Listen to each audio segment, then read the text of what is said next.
परमाराध्य जगत जननी श्री श्री वर्मा, परम पूज्यपा श्री श्री वरदा, परम पूज्यपा श्री श्री आचार्य सभी कलाकुल चरण तल मोर अनंत प्रणाम। वरण्य पुरोधा, वरण्य ऋतिक मंडली, टरी मंडली, भाई मैंने भक्तिमती मंडली, सज्जन मंडली समस्त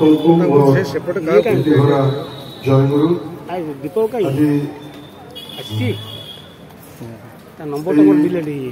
साक्षी सत्संग विहार ग्रुप छाड़ी 18तम प्रतिष्ठा अशोक दायित्व ना कौन 2008 मसीहा जानुआरी मास 25 तारिख श्रीमंदिर परम पूज्यपा श्री श्री दादा कर कमांडे उन्मोचित हुए एवं सेठार निरवच्छिन्न भाव उत्सव परिषद भितर तेरे टिके परिवर्तित होइछि तार कारण टी होइछि परम प्रेममय श्री श्री ठाकुर तिरोधान दिवस 26 तारिख रे पड़िला एवं आश्रम जो निर्देश अच्छी विधि विधान अच्छी तार पूर्व दिन किंबा पर दिन ये 2 दिन में कौन सी जगह उत्सव मिनिमम आसिले से उत्सव दिनांक परिवर्तित हो आज परिसर भितर उत्सव अनुष्ठित होछि। तेबे मनीष जहाँ चिंता कर ईश्वर चिंता किंतु भिन्न था।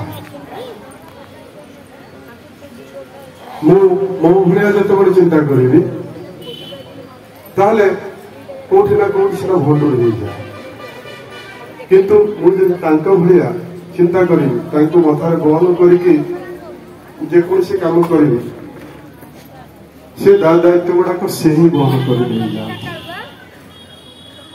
आपण माने समस्ते श्री श्री ठाकुर 103तम उत्कल आगमनी स्मृति महोत्सव जोटा कि पुरी रे परिपालित होउथिला गत जनवरी मास 12 तारिख दिन अनेक कल्पना जल्पना चली पूर्व कहीं उत्सव बाबद एथर तो कमिटी किसी आगुआ पदक्षेप नहीं ना परम पूज्यपा श्री श्री आचार्य गस्त परिक्रमा रहा डिसेम्बर मास 8 तारिख रु आमर 23 तारिख पर्यंत ता भितरे गोटे आशंका करागला बोधे एथर उत्सव छोट हो भक्त मानकर आगमन कमी किंतु सबू कल्पना जल्पनार अंत घटे एवर्ष उत्सव एते सरस सुंदर है सतमुखरे तार प्रशंसा 2 दिन आगु जो उत्सव पेंडाल निर्मित होता से 1000 लोक रहिले उत्सव पूर्व दिन 10,000 लोक रहिबा यही उत्सव 7 वर्ष उत्सव को छाड़देले एटा नियारा भाव पकई समस्त भीतर प्रसाद सेवन ठूँ आरंभ कर समस्त कार्यक्रम सुष्ठु सुंदर भाव समापित होता जोटा कि आम मानकर आशा बाहर कारण तांको काम से ही कर काम को कई अटकई पारे ना से साक्षी गोपाल उत्सव से 103तम उत्कल साक्षी गोपाल आगमनी उत्सव आज परिपालित होमध्य यार तत्वावधारक जी ये सत्संग विहार श्रीजुक्त राधाश्याम मिश्र विगत केश मास धरी असुस्थ हो पड़ती जो मैंने देखती से भुवनेश्वर रोते जोगाजोग मत साक्षी गोपाल सहित नाला कथा कही पारे छिड़ा हो पारे जो मैंने देखी से जानते मुझे जड़े जे नना बोधे साक्षी गोपाल যাই ପୂର୍ବ ଭଳି କାମ କରିପାରିବେ ନାହିଁ। ହରେ କୃଷ୍ଣ ଭାଇ ଅଛନ୍ତି। ହରେ କୃଷ୍ଣ ଭାଇ ଏମିତି ଯାଇଥିଲେ, ତାଙ୍କୁ ଦେଖିଲେ, କଥାବାର୍ତ୍ତା ହେଲେ, ଫୋନରେ ମୋ ସହିତ କଥା ହେଲେ, କଥା ହବ ସେ କାନ୍ଦି ପକେଇଲେ ଯେ ଭାଇନା ଆଉ ସାକ୍ଷୀଗୋପାଳ ଯାଇପାରିବେ ନା, କିନ୍ତୁ ତାଙ୍କ ଦୟାରେ ସବୁ କିଛି ହୁଏ। ସେହି ବଳ ଯୋଗେଇ ଦିଅନ୍ତି, ସେହି ସାମର୍ଥ୍ୟ ଯୋଗେଇ ଦିଅନ୍ତି। ମଥା ଭିତରେ କେବଳ ଯଦି ତାଙ୍କୁ ଧରିକି ମୁଁ ଚାଲେ, ତାଙ୍କ କାମ ସେ କରାଇ ଦିଅନ୍ତି। ଅଫୁରନ୍ତ ଶକ୍ତି ଉନ୍ମାଦନା ତାରି ଭିତରେ ସେ ଏଠିକି ଆସିଛନ୍ତି। ବିଗତ କେତେ ଦିନ ଧରେ ରହିଛନ୍ତି। ସ୍ୱର ମଧ୍ୟ ବଦଳି ଯାଇଛି। ଅନେକ ଜାଗାକୁ ମଧ୍ୟ ଯାଇଛନ୍ତି, ଅନେକ ଗୁରୁ ଭାଇଙ୍କ ସହିତ କଣ୍ଟାକ୍ଟ କରିଛନ୍ତି ଏବଂ ଆଜି ଏହି ଉତ୍ସବ ଗୋଟିଏ ଦିନାଙ୍କ ପରିବର୍ତ୍ତନ ନେଇକି ଯେଉଁ ଆଶା ଆଶଙ୍କା କରାଯାଉଥିଲା ତାହା ମଧ୍ୟ ସେ ଠାକୁର ଦୟାକରି କରାଯାଇଛନ୍ତି। ଏଇଟା କେବଳ ତାଙ୍କରି ଦୟା କରୁଣା ହିଁ ସମ୍ଭବ। ତେବେ ତାଙ୍କୁ ଭଲ ପାଇବା, ତାଙ୍କ ପ୍ରତି ବିଶ୍ୱାସ ରଖିବା, ଶ୍ରଦ୍ଧା ରଖିବା, ଏଇ ଦମ୍ଭକ୍ତି ଯଦି ମୋ ଭିତରେ ରୁହେ ତାହେଲେ ସବୁକିଛି ସେ ହିଁ କରିଦେବେ। ମତେ କିନ୍ତୁ ଚିନ୍ତା କରିବାକୁ ପଡ଼ିବ ନାହିଁ, ଭାବନା କରିବାକୁ ପଡ଼ିବ ନାହିଁ। ରାଜଶ୍ରୀ ମିଶ୍ର ସେ ମଧ୍ୟ ଗୋଟେ ଏଇ ତପୋଦୀପାଳୀ ଗୋଟେ ଆର୍ଟିକଲ ଲେଖିଛନ୍ତି। এই বাবদରେ ଟିକେ ସଂକ୍ଷିପ୍ତ ସୂଚନା ଦେଇଛନ୍ତି।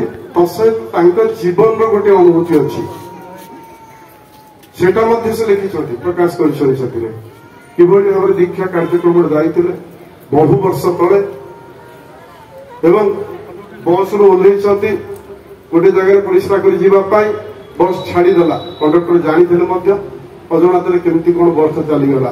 ଆଉ ତାପରେ ବସ୍ ନାହିଁ, ରାତି ସମୟ, ବର୍ଷା ହଉଛି, ବିକଳରେ କାନ୍ଦୁଛନ୍ତି କାରଣ ବସ୍ ଭିତରେ ପାଞ୍ଜା ଛାଡ଼ି ଦେଇଛନ୍ତି। ଏହି ସମୟରେ କୁଆଡୁ କେମିତି ଗୋଟେ ଯୁବକ ମୋଟରସାଇକେଲ ଧରି ଆସି ତାଙ୍କୁ ବସେଇକି ନେଇ ବସ୍ ପାଖରେ ଛାଡ଼ିଦେଲା ବହୁ ଦୂରରେ। ସବୁକିଛି ତାଙ୍କର ଠିକ ଭାବରେ ଥିଲା। ଅସଲ କଥା ହଉଛି ତାଙ୍କୁ ଧରି ଚାଲିବା। ତାଙ୍କ କାମରେ ଯେଉଁମାନେ ଯୋଗାଡ଼ ଦିଅନ୍ତି ସେମାନେ କେବେ ହେଲେ ନିଷ୍ଫଳ ହେଇନାହାନ୍ତି। ମୃତ୍ୟୁକୁ ଜାହିର କରିବାକୁ ଗଲେ କୋଉ ଜାଗାରେ କେମିତି ହଉ ବନ୍ଧୁରେ ହେଇଯିବ। ମୁଁ ସେ ବାଟରେ ଯାଉନି, ଅନେକ ଅଛି। ଆମର ବିନାୟକ ଆସିବେ, ଶ୍ରୀଧର ଭାଇ ଆସିବେ, କୃଷି ଭାଇ ଅଛନ୍ତି, ଅନ୍ୟମାନେ ଅଛନ୍ତି, ସେମାନେ ଆଲୋଚନା କରିବେ। ତେବେ ଯେହେତୁ ଗୋଟେ ବଡ ଦାୟିତ୍ୱ ଆମମାନଙ୍କ ଉପରେ ଅଛି, ମୋ ଉପରେ ଆଉ ମୋର ସହଯୋଗୀ ପ୍ରଫୁଲ୍ଲ ଭାଇ, ଦେବଦାସ ଭାଇ, ଏମାନେ ସବୁ ଅଛନ୍ତି ମଧ୍ୟ ଆଜି ଏମାନଙ୍କ ଉପରେ ତପୋଦୀପାଳୀ ଯେଉଁ ମୁଖପତ୍ର ଆମର ଡମ୍ବର ଭାଇ କହିଲେ, এই ତପୋଦୀପାଳୀ ମୁଖପତ୍ରଟି ଏ ବର୍ଷ ପ୍ରକାଶ କରାଯିବ କି ନାହିଁ। ମୁଁ ଯେତେବେଳେ ଶ୍ରୀଧର ଭାଇ କହିଲି ଯେ ମୁଁ କଣ କରିବା, ଏଟା ତ ଆଉ ସମୟ ନାହିଁ, ତା ଛଡା କେମିତି କଣ ହବ, ରଣାଙ୍କର ତ ଏ ଅବସ୍ଥା ନା, ଆପଣଙ୍କ ଉପରେ ଯୋଉ ଦାୟିତ୍ୱ ଅଛି ଆପଣ ତାକୁ କରନ୍ତୁ, ଠାକୁର ତାକୁ ମଞ୍ଜୁର କରିବେ, ଆପଣ କରିଯାଆନ୍ତୁ। ତାଙ୍କରି କଥାରେ ତପୋଦୀପାଳୀ ଏଥର ପ୍ରକାଶିତ ହେଇଛି, ବହୁତ ସୁନ୍ଦର ବି ହେଇଛି। ମୁଁ କହିଦେଲେ ତ ହବନି, କାରଣ ଆମେ ଦାୟିତ୍ୱରେ ଅଛୁ ବୋଲି କହୁଛୁ। କମ ଦିନ ଭିତରେ ଯାହା ଯେମିତି ହେଇଛି ଭଲ ବି ହେଇଛି ବୋଲି ମୁଁ ନିଜେ ଭାବୁଛି, ଚିନ୍ତା କରୁଛି। କାରଣ କିଛି ଜିନିଷ ଆମେ କଲେକ୍ଟ କରିଛୁ, ଯେମିତି ଆଲୋଚନା ପ୍ରସଙ୍ଗ ତୃତୀୟ ଖଣ୍ଡ, या पूर्व प्रथम खंडर मुख्यांश, द्वितीय खंडर मुख्यांश श्री श्री ठाकुर आमर जीवनीय जहा आमर नित्य चलनी भितर जो गुड़ाक आम खोजुचु तार समाधान चाहूँ से गुड़ाक बाछी बाछी क्रमान्वय आम प्रथम खंड में प्रकाशित करूँ। द्वितीय खंड सरी तृतीय खंड एथर प्रकाशित होती। छड़ा बहु जो मैंने श्री ठाकुर समयर कर्मी मैंने सहित ठाकुर पाखे रही कम कर अनुभूतर कथा लिखिं, ठाकुर बाबद लिखिं 25-30 वर्ष तलर लेखा संग्रह कर प्रकाशित आपण मैंने खंडे खंडे तपदीपाली अंतत नेबे बोली अनुरोध जनाए। गोटे तपदीपाली प्रिंटिंग खर्च मुझे हिसाब करूँ पाखापाखि 70 टंका पड़ुची, आम 50 टंकार रखीचु गोटे प्रिंट छपेया गोटे पेज छपेया 565 टंका पड़ुची 565 टका खर्च होची तेरे खर्चटा बड़ कथा नहीं यही मोर सप्रतिनिधि मोर आचार्य भाई अच्छा पृथ्वीराज आचार्य भाई तपदीपाड़ी मुझे कहली माँ को खुले तपदीपाड़ी नहीं आप पढ़े सत्संग देवे कहले आज्ञा तपदीपाड़ी आप पढ़ुं बड़ कथा समस्ते पढ़ुं ये जो डेडिकेशन भी रोचे तपदीपाड़ी आज्ञा मो ठारू आपण अर्घ्य 500 टंका नियंतु खुशी लगे आनंद लगे गोटे प्रेरणा भी पाए तेणु आपण मान अनुरोध मो नुहे कर्म आपण मैंने खंडी लेखा तपदीपाड़ी नेबे घरे साइति रखिए जिते बड़े इच्छा समय पाइबे टिके पढ़े निश्चित काम आसो आ विशेष कहूना परिशेष आपण मान समस्त सार्विक उन्नति करते दयालकर आत्मचरण तले अनुरोध कर प्रार्थना जय निवेदन कर भगवान भी से समस्त बर्तमान संतुष्ट अंतर सुकांत मानना है ठाकुर मोर प्रणाम जगत जननी श्री बड़मांकर मोर प्रणाम परम पूज्यपाद श्री बड़दांकर मोर प्रणाम परम पूज्यपाद श्री आचार्य मोर प्रणाम आज सत्संग गोटे गोटे करुवा ऋषि देवता तथा उपस्थित समस्त ऋतिक देवता मोर भक्ति प्रणाम सम्माननीय कर्मी मंडली भक्तिमती मातृमंडली प्राणर गुरु भाई मैंने छोट छोट पिला माने समस्त मोर भक्तिपूर्ण राय और जय आज उत्सव